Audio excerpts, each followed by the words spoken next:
Friends, आज हम देखने वाले हैं बीए सेकंड सेमेस्टर फिलोसॉफी का एक काफ़ी इम्पोर्टेंट क्वेश्चन। शुक्रात की दर्शन विधि को स्पष्ट कीजिए। क्वेश्चन इस तरह से आ सकता है, शुक्रात के प्रमुख दार्शनिक विचारों की व्याख्या कीजिए, या फिर शुक्रात की दार्शनिक पद्धति को समझाइए। आंसर देखें इसका। तो शुक्रात की दर्शन विधि क्या है? शुक्रात का मुख्य उद्देश्य था कि नैतिकता का ज्ञान प्राप्त किया जाए। किसका ज्ञान प्राप्त किया जाए? नैतिकता का ज्ञान।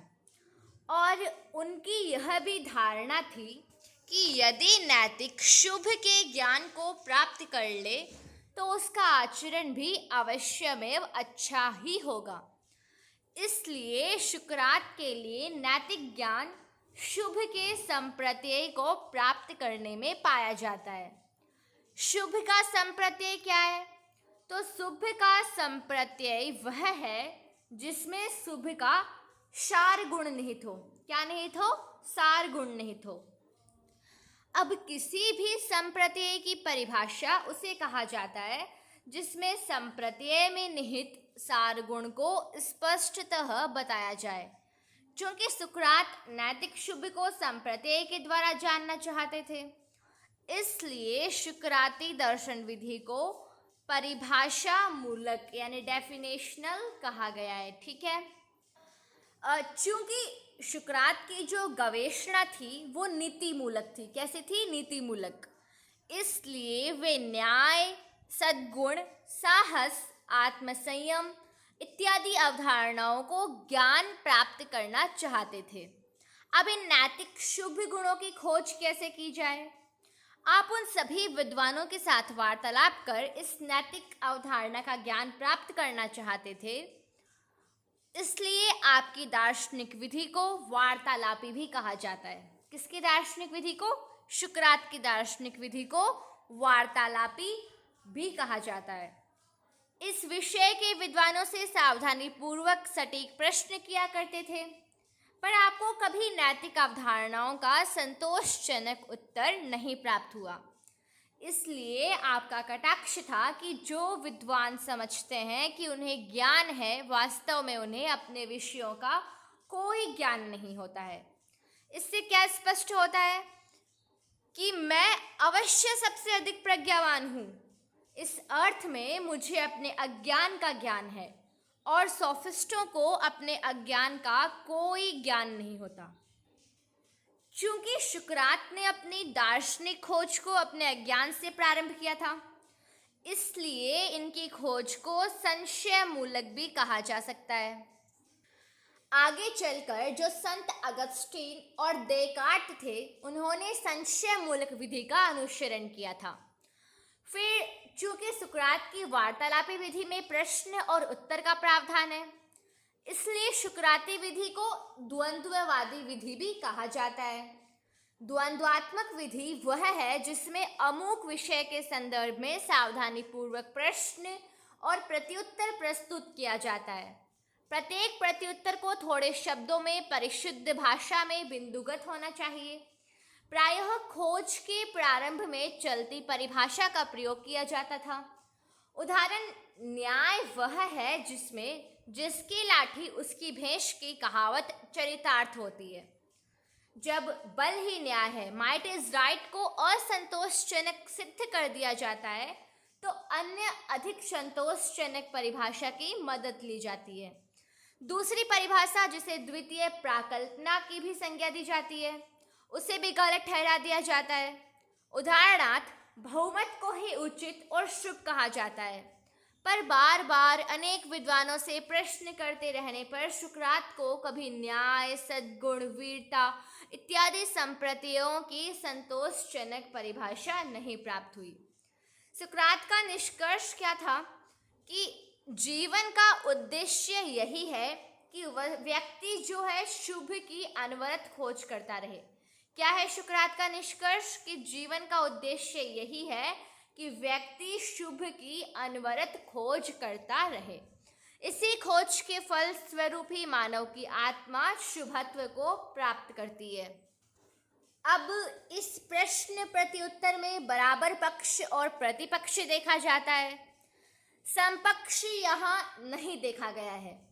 पाश्चात्य दर्शन के इतिहास में ठीक इसी प्रकार की स्थिति कांट के अनुभवातीत द्वंद्ववाद में देखी जाती है।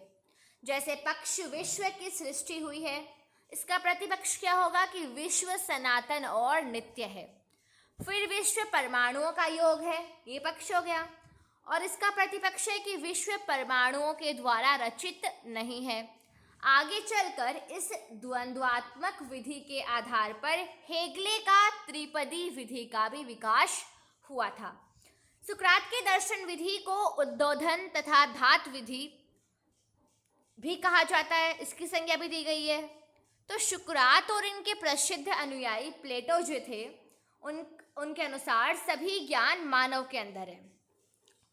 जिस प्रकार से धात्र यानी बच्चा जनाने वाली दाई बच्चे को माँ के पेट से बाहर आने में मदद करती है, ठीक उसी प्रकार शिक्षक जो हैं वो शिक्षार्थी की मस्तिष्क में सुषुप्त ज्ञान को उसके चेतन में लाने का प्रयास करता है। ठीक है, इसी बात को स्पष्ट करने के लिए सुकरात ने एक अशिक्षित दास को सबके सामने बैठाकर धीरे धीरे क्रमशः प्रश्न करने के फलस्वरूप ज्यामिति के इस प्रमेय को उस दास को सिखा दिया कि समकोण त्रिभुज की भुजाओं पर स्थित वर्गों का क्षेत्रफल कर्ण के वर्ग के क्षेत्रफल के बराबर होता है।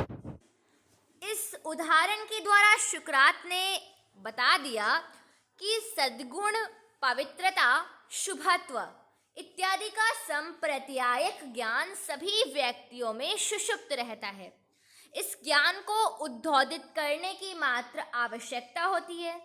सुकरात की इस धात्र विधि का महत्व प्लेटो के दर्शन में महत्वपूर्ण स्थान रखता है। फिर सुकरात की है शिक्षा के सर्वव्यापक ज्ञान प्रत्येक मानव में सुषुप्तावस्था में रहता है। जन्मजात प्रत्यय के सिद्धांत में परिणत लेकर बुद्धिवादियों में यह देखा जा सकता है। ठीक है, फिर अरस्तु ने सुकराती विधि को परिभाषा मूलक और आगमनात्मक कहा है। हम लोगों ने देखा है कि सुकरात की विधि परिभाषा मूलक कही जा सकती है, पर किस अर्थ में सुकराती विधि को आगमनात्मक कहा जा सकता है?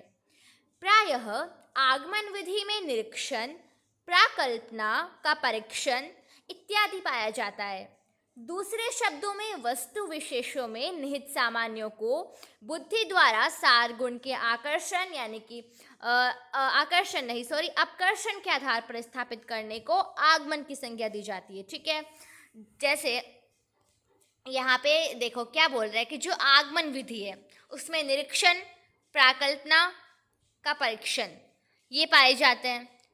अब हम इसे अलग शब्दों में बोलें तो वस्तु विशेषों में निहित जो सामान्य है उसको बुद्धि द्वारा सार गुण के अपकर्षण के आधार पर स्थापित करने को आगमन की संज्ञा दी जाती है। सामान्य अर्थात प्रत्यक्ष। पर क्या सुकरात समझते थे कि सामान्य वस्तु विशेषों में निहित रहते हैं? ऐसा अरस्तु अवश्य समझते थे, पर यह सुकरात का सुझाव नहीं है। सुकरात प्रत्यक्ष और सामान्य में विरोध कर संबंध बताते हैं। इसलिए सुकरात की विधि वस्तु विशेषों के प्रत्यक्ष पर आधारित नहीं कही जा सकती है।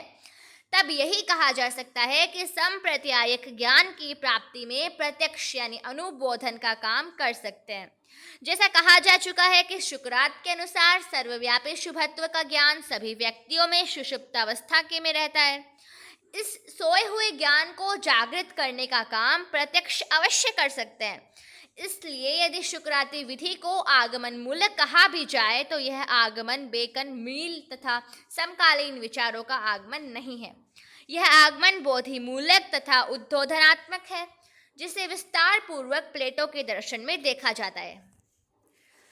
सुकरात का कहना है कि परम सत्य का ज्ञान केवल तर्क बुद्धि के द्वारा बिना किसी भी इंद्रिय प्रत्यक्ष के आधार पर प्राप्त होता है। ठीक है, अगर आपको वीडियो अच्छा लगा तो वीडियो को लाइक कर दीजिए, चैनल को सब्सक्राइब कर लीजिए और किस टॉपिक पे वीडियो चाहिए आप मुझे कमेंट कर सकते हैं। All the best.